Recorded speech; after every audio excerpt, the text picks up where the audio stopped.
Assis dans l'herbe, Adam observe la pleine lune. Il imagine la vie qu'il aurait, s'il habitait sur la lune.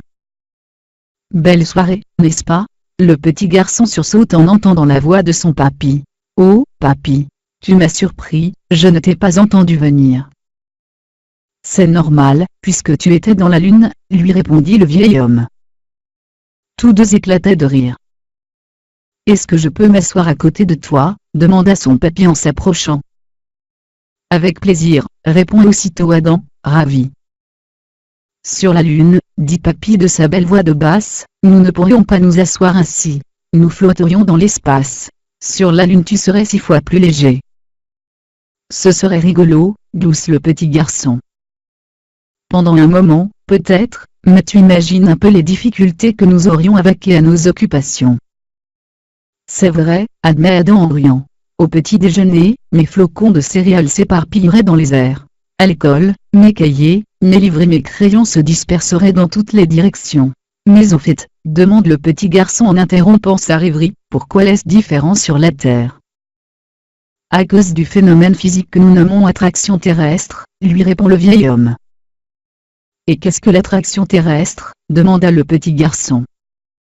C'est ce qui fait que nous pouvons tous les deux rester tranquillement assis à regarder la lune. Et à imaginer des histoires, dit Adam.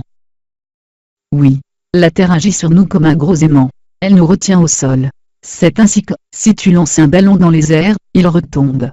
Tu as déjà remarqué ce phénomène, n'est-ce pas? Demanda papy. Bien sûr. Et c'est ainsi partout sur la Terre. Oui, mais de manière différente, lui expliqua son grand-père. Au Canada, par exemple, la force avec laquelle nous sommes attirés au sol, est de 9,8 mètres par seconde au carré. Cette force est cependant plus grande au pôle et moindre à l'équateur. Alors que sur la Lune, l'homme est attiré au sol par une force d'1,622 mètres par seconde au carré. Est-ce que ça veut dire que les ballons lancés dans les airs au pôle, retombent plus vite que les nôtres? Ou que ceux des habitants de l'équateur? Alors, il est plus dur de jongler avec un ballon pour un footballeur au pôle Nord, et qu'il est très facile de jongler sur la Lune, interrogea Adam, intrigué. Oui, en quelque sorte, lui répondit son papy. Ce qui est important, c'est que tous les ballons retombent. Regarde bien la Lune. Sans l'attraction terrestre, la Lune s'échapperait de l'orbite qu'elle suit autour de la Terre.